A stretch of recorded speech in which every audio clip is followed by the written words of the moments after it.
أهلا بكم في الحلقة الرابعة عن سلسلة الفرق بين لغات البرمجة واستخدام كل لغة في سؤال بسيط بس إجابته تفرق بين مبرمج عادي ومبرمج فاهم بجد.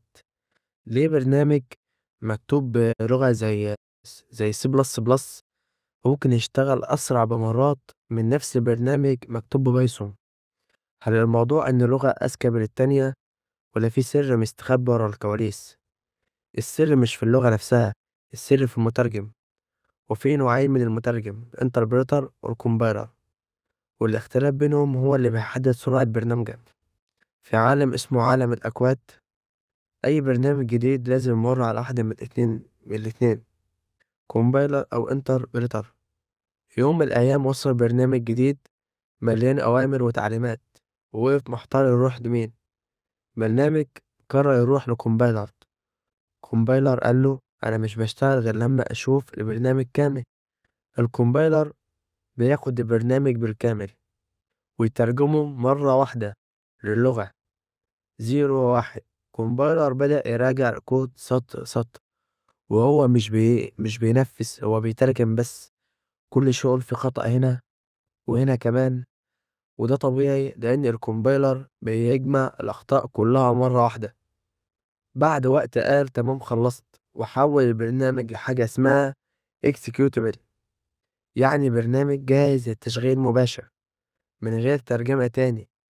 ومن هنا السر في السرعة، لأن الترجمة حصلت قبل التشغيل مش أثناءها. في نفس الوقت كان في برنامج تاني راح للإنتربريتر وقال له شغلني حالا. الإنتربريتر بيشتغل بطريقة مختلفة تماما، هو مش بيترجم البرنامج كله مرة واحدة، هو بيشتغل سطر سطر، يعني يقرأ سطر يترجمه وينفذه فورا وبعدين ينتقل للسطر اللي بعده. الإنتربريتر بدأ يشتغل السطر الأول، اشتغل التاني، اشتغل، لكن فجأة وصل لسطر فيه خطأ، فوقف فورا وقال لازم نصلح ده. وده فرق مهم جدا، إن الانتربريتر بيوقف عند أول خطأ، وفضلوا يشتغلوا سطر سطر خطأ بخطأ. وهنا نفهم ليه أبطأ، لأن كل خطأ لأن كل خطوة فيها ترجمة وتنفيذ. الكومبايلر بيترجم البرنامج بالكامل ويطلع executable سريع جدا في التشغيل. الانتربريتر يشتغل سطر سطر، أبطأ في التنفيذ لكنه أسرع في البداية. الكومبايلر كمان بيعمل تحسين للكود وحاجة، وده اسمه optimization، يعيد ترتيب العمليات ويشيل الحاجات اللي ملهاش لازمة. لكن الانتربريتر مركز أكتر على التنفيذ الفوري مش التحسين. وفي الحقيقة مش كل الأنظمة أبيض وأسود، في لغات بيستخدم مزيج بين الاتنين.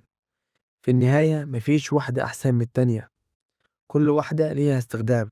الكومبايلر مناسب للأداء العالي والسرعة، والإنتربريتر مناسب للتجربة والمرونة وسهولة التطوير. والسؤال الحقيقي مش مين أقوى، السؤال مين الأنسب للمشروع اللي بتشتغل عليه. لو الفيديو أفادك اعمل سبسكرايب لقناة كودواي، علشان كل فيديو هنا بيقربك خطوة من الاحتراف. واكتبلي في الكومنت لو عندك مشروع دلوقتي هتختار كومبايلر ولا انتربريتر وليه. ونشوفك في الفيديو الجاي.